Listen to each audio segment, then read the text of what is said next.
Sir ಈಗ K V N production ಒಂದು ಒಳ್ಳೆ ಸಿನಿಮಾ ಕೈ ಹಾಕಿದ್ದಾರೆ. ಪ್ರೇಮ್ ಸರು ಅವ್ರ ಡೈರೆಕ್ಷನ್ ಬೇರೆ ಅನ್ನೋದು ಓಕೆನಾ, ಪ್ರೇಮ್ ಸರ್ ಡೈರೆಕ್ಷನ್ ಬೇರೆ ಅನ್ನೋದು ಮತ್ತೊಮ್ಮೆ ಪ್ರೂವ್ ಆಗಿದೆ.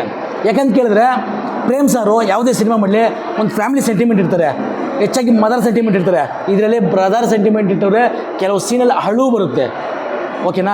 ಇನ್ನು ಲವ್ ಸೆಂಟಿಮೆಂಟ್ ಇರ್ತದೆ, ಸಖತ್ತಾಗಿದೆ ಸರ್. ಸ್ಟೋರಿ ಹೇಳ್ಬೇಕಂತ ಕೇಳಿದ್ರೆ ಒಂದು 1975 ಶುರುವಾಗೋಂಥ ಒಂದು ಕತೆ.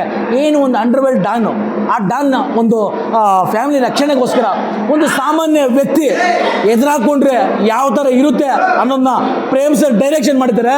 ಅದನ್ನು ಧ್ರುವ ಸರ್ಜಾ ಅವರು ಏನೋ ಆಕ್ಷನ್ ಮಾಡಿದ್ದಾರೆ ಸರ್, ಬೇರೆ ಲೆವೆಲ್ ಆಗಿದೆ ಸರ್. ಸಿನಿಮಾದಲ್ಲಿ ಧ್ರುವ ಸರ್ಜಾ ಅವರು ಅಳಿಸ್ತಾರೆ, ನಗಿಸ್ತಾರೆ, ಎಮೋಷನ್ ಕೊಡ್ತಾರೆ, ಆ ಲ್ಯಾಂಗ್ ಹಿಡಿದ್ರೆ ಸರ್ ಅವ್ರದ್ದೇ ಒಂದು ಸ್ಟೈಲು. ಆ ಫೈಟಿಂಗ್ ಹೊಡಿಬೇಕಾದ್ರೆ ಸರ್ ಆ ಕೆಲವೊಂದು ಎಕ್ಸ್ಪ್ರೆಷನ್ ಕೊಟ್ಟವ್ರೆ ಅಪ್ಪ ಅಪ್ಪ ಸರ್, ಒಂದ್ಸರಿ ನೋಡಿದ್ರೆ ಸಾಲಲ್ಲ, ನನಗೆ ಆಗ್ತಾ ಇಲ್ಲ.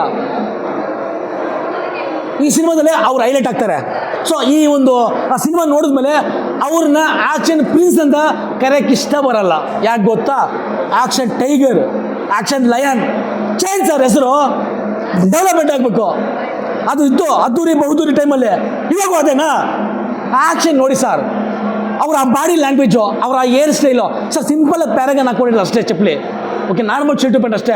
ಅದೇ ಆ ಸ್ವಿಚ್ ಕತೆಗೆ ತಕ್ಕಂಗೆ ಅವರು ಮಾಡಿರೋಂಥ ವರ್ಕೌಟು, ಆ ಕೊಟ್ಟಿರೋಂಥ ಎಕ್ಸ್ಪ್ರೆಷನ್ಸು, ಆ ಹೊಡೆದಿರೋಂಥ ಫೈಟಿಂಗ್ಸು ಸರ್ ಎಲ್ಲಿಗೂ ಎತ್ಕೊಂಡು ಹೋಗುತ್ತೆ. ನೋಡೋಂಥ ಅಭಿಮಾನಿಗಳನ್ನ ಎಲ್ಲಿಗೂ ಎತ್ಕೊಂಡು ಹೋಗುತ್ತೆ. ಇನ್ನು ಇದಕ್ಕಿಂತ ಮುಂಚೆ ಪ್ರೇಮ್ ಸರು ಕರಿಯ ಸಿನಿಮಾದಲ್ಲಿ ಡಿ ಬಾಸ್ ಅವ್ರನ್ನ ಲಾಂಗ್ ಇಟ್ಟು ಅದು ಬೇರೆ ಲೆವೆಲ್ ಆಗಿತ್ತು. ನಮ್ಮ ಜೋಗಿ ಶಿವಣ್ಣ ಅವ್ರನ್ನ ಲಾಂಗ್ ಕೊಟ್ಟು ಅದು ಬೇರೆ ಲೆವೆಲ್ ಆಗಿತ್ತು ಸರ್. ಈ ಸಿನಿಮಾ ಇನ್ನೊಂದು ಲೆವೆಲ್ ಆಗಿದೆ. ನಮ್ಮ ಕರ್ನಾಟಕದ ಏನೋ ಒಂದು ರೌಡಿಸಮ್ ಸಿಂಬಲ್ ಲಾಂಗು, ಆ ಲಾಂಗ್ನ ಫ್ಯಾಮಿಲಿಗೋಸ್ಕರ ಹಿಡಿತಾರೆ, ಬೇರೆ ಲೆವೆಲ್ ಆಗಿದೆ ಸರ್. ಸಿನಿಮಾದಲ್ಲಿ ಹೀರೋಯಿನು ಸರ್ ಸಖತ್ತಾಗಿ ಕಾಣಿಸೋರೆ. ಅವರ ಆ ಮಾತಾಡೋಂಥ ಸ್ಟೈಲ್ ಆಗಿರ್ಬೋದು, ಅವರ ಆ ಡ್ರೆಸ್ಸಿಂಗ್ ಕಾಸ್ಟ್ಯೂಮ್ಸ್ ಆಗಿರ್ಬೋದು, ಅವರ ಆ ಡಬಲ್ ಮೀನಿಂಗ್ ಟ್ಯಾಕಿಂಗ್ ಆಗಿರ್ಬೋದು ಸರ್, ಏನೋ ಒಂದು ಕಡೆ ಸಖತ್ತಾಗಿದೆ. ಧ್ರುವ ಸರ್ಜಾ ಸರ್ ಇದರಲ್ಲಿ ಕಾಮಿಡಿ ಜೊತೆಗೆ ಎಲ್ಲ ಟೋಟಲ್ ಆಕ್ಷನ್ ಮಾಡೋರೆ. ಇನ್ನು ಇಂಟರ್ವ್ಯೂಲ್ಗೆ ಸರ್ ಕಾಲಭೈರವಾಗಿ ಕಿಚ್ಚ ಸುದೀಪ್ ಎಂಟ್ರಿ ಕೊಡ್ತಾರೆ ಸರ್. ಟ್ಯಾಗಿಸ್ ಎಲ್ಲ ಆ ಲೆವೆಲ್ಗಿದೆ ಸರ್. ಸರ್ ಸಿನಿಮಾದಲ್ಲಿ ಅವರು ಸಂಜಯ್ ದತ್ ಸರ್ ಆಗಿರ್ಬೋದು ಸಖತ್ ಆಕ್ಷನ್ ಮಾಡೋರೆ. ಶಿಲ್ಪಾ ಶೆಟ್ಟಿ ಮೇಡಮ್ ಆಗಿರ್ಬೋದು, ನಮ್ಮ ರವಿಚಂದ್ರ ಸರ್ ಅಲ್ಲಲ್ಲಿ ಪೇರೆಂಟ್ಸ್ ಮಾತ್ರ ಕಾಣಿಸ್ತಾರೆ, ಸಖತ್ತಾಗಿದೆ. ರಮೇಶ್ ಅರವಿಂದ್ ಸರ್ನ ಬೇರೆ ಲೆವೆಲಾಗಿ ನೋಡ್ತೀರಾ, ಅವ್ರದ್ದು ಬ್ರದರ್ ಆಗಿರ್ಬೋದು ಬೇರೆ ಲೆವೆಲಾಗಿ ಆಕ್ಷನ್ ಮಾಡೋರೆ. ಇನ್ನು ರವಿಶಂಕರ್ ಸರ್ ಒಂದು ಒಳ್ಳೆ ವಾಯ್ಸ್ ಸರ್ ಅವ್ರದ್ದು. ಇನ್ನು ಇಂಥ ಒಂದು ಸ್ಟೋರಿನಲ್ಲಿ ನಮ್ಮ ಕಿಚ್ಚ ಬಾಸ್ ಎಂಟ್ರಿ ಕೊಡ್ತಾರೆ ಸರ್. ಲಾಸ್ಟಿನಲ್ಲಿ ಖರಾಬಾಗಿದೆ ಸರ್. ಸರ್ ಇವರಿಬ್ಬರು ಒಂದು ಪ್ರೇಮಲ್ಲಿ ಕಾಣಿಸ್ತಾರೆ, ಕಣ್ಣಲ್ಲಿ ನೀರು ಬರುತ್ತೆ ಸರ್. ಇದು ಬೇಕಾಗಿರೋದು ಕನ್ನಡದಲ್ಲಿ, ಇದು ಬೇಕಾಗಿರೋದು ಸರ್. ಎಲ್ಲ ಕನ್ನಡಿಗರು ಸುಮಾರು ಜನ ಇರೋ ಸೇರ್ಕೊಂಡು ಸಿನಿಮಾ ಮಾಡೋರೆ, ನೋಡೇ ಕಾಣಲ್ಲ ಸರ್, ಹಬ್ಬದ ಥರ ಇದೆ ಸರ್. ಇದು ಬೇಕಾಗಿರೋ ಸರ್. ಸಿನಿಮಾ ಸಖತ್ತಾಗಿದೆ, ಸೂಪರ್ ಆಗಿದೆ. ಒಂದು ರೌಡಿಸಮ್ ಸ್ಟೋರಿ, ಸಾಮಾನ್ಯ ವ್ಯಕ್ತಿ ಒಂದು ರೌಡಿನ ಎದುರಾಕೊಂಡ್ರೆ ಯಾವ ಥರ ಇರುತ್ತೆ ಅನ್ನೋದನ್ನ ಡೈರೆಕ್ಷನ್ ಮಾಡಿದರೆ ಬೇರೆ ಲೆವೆಲ್ ಆಗಿದೆ ಸರ್. ಪಾರ್ಟ್ 2 ಮಾಡ್ತಾರಂತೆ. ಪ್ರೇಮಣ ಮಾಡೋಣ, ಯಾರು ಮಾಡೋಕ್ಕಾಗಲ್ಲ, ನಿಮ್ಮ ಥರ ಸೇಮ್ ಟು ಸೇಮ್ ಅಣ್ಣ, ಲೇಟ್ ಮಾತ್ರ ಮಾಡಬೇಡಣ. ಅರ್ಜುನ್ ಜನ ಸರ್ ಮ್ಯೂಸಿಕ್ ಕೊಡ್ದವ್ರೆ ಸರ್. ಮ್ಯೂಸಿಕ್ ಇಂಪಾರ್ಟೆಂಟ್ ಇಲ್ಲಿ.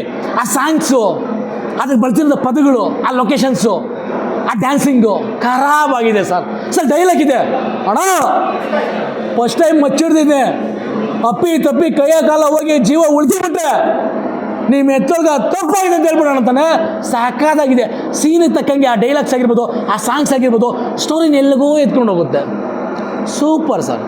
ಸರ್ ಸಾಂಗ್ ಎಲ್ಲ ಆಗಿದೆ, ಪತ್ರ ಬಂದಿದೆ ನೋಡಿ ಅಂತೆಲ್ಲ ಅಲ್ಲ ಅದು ಸಾಂಗ್ ಸರ್, ಅದು ಆ ಐಟಮ್ ಸಾಂಗ್ ಇಲ್ಲ ಇಲ್ಲಿ, ಇಲ್ಲ ಐಟಮ್ ಸಾಂಗ್ ಇಲ್ಲ. ಏನೋ ಶಿವ ಆ ಸಾಂಗ್ ಆಗಿರ್ಬೋದು, ಆ ಒಂದು ಇವರು ನಮ್ಮ ಧ್ರುವ ಸರ್ಜಾ ಅವರು ಲಾಂಗ್ ಹಿಡಿದಾಗ ಅದೊಂದು ಸಾಂಗ್ ಆಗಿರ್ಬೋದು. ಈ ಥರ ಕೆಲವೆಲ್ಲ ಸಾಂಗ್ಸ್ ಇದೆ ಸರ್. ಎಲ್ಲ ಸಾಂಗ್ಸು ಕಣ್ತುಂಬ ನೋಡ್ಬೋದು, ಆ ಲೆವೆಲ್ಗಿದೆ. ಆ ಥರ ಎಲ್ಲೂ ನಮ್ಗೆ ಅನಿಸಲ್ಲ ಸರ್. ಅದು ನನ್ನನ್ನು ಹೊಡಿಬೇಕು ಅಂತ ಮಚ್ ತೊಟ್ಟವ್ರಿಗೆಲ್ಲ ಕೆಲಸ ಕೊಟ್ಟವ್ರೆ. ನಾನು ಒಂದು ಸಲ ಮಚ್ಚಿಡಿದ್ರೆ ಎಣ ಸೋಡೋರೆಲ್ಲ ಬ್ಯುಸಿ ಆಗೋಯ್ತಾರೆ ನಾನು. ಆಮೇಲೆ ಇನ್ನೊಂದು ಸಾಂಗ್ ಇದೆ ಸರ್, ಶಿವನೇ ನಿನ್ನ ಆಟ ಬಲ್ಲೋರು, ಶಿವನೇ ನಿನ್ನ ಆಟ ಬಲ್ಲೋರು, ಶಿವನೇ ನಿನ್ನ ಆಟ ಬಲ್ಲೋರು ಯಾರ್ಯಾರೋ ಸರ್. ಆ ಸೀನಿಗೆ ತಕ್ಕಂಗೆ ಆ ಸಾಂಗ್ ಹೆಂಗೆ ಬರುತ್ತಂದರೆ ಸಾಕಾಗಿದೆ. ಇನ್ನೊಂದು ಡೈಲಾಗ್ ಇದೆ ಸರ್, ಅಣ್ಣ ಫಸ್ಟ್ ಟೈಮ್ ಮಚ್ಚಿಡ್ತಿದೆ, ಅಪ್ಪಿ ತಪ್ಪಿ ಕೈಯ ಕಾಲ ಹೋಗಿ ಜೀವ ಉಳ್ಕೊಂಬಿಟ್ರೆ ನಿಮ್ಮ ಎತ್ತೊಳಗೆ ತಪ್ಪಾಗಿದೆ ಅಂತ ಹೇಳ್ಬಿಡೋಣ. ಸಾಕಾಗಿದೆ ಸರ್. Ultimate movie.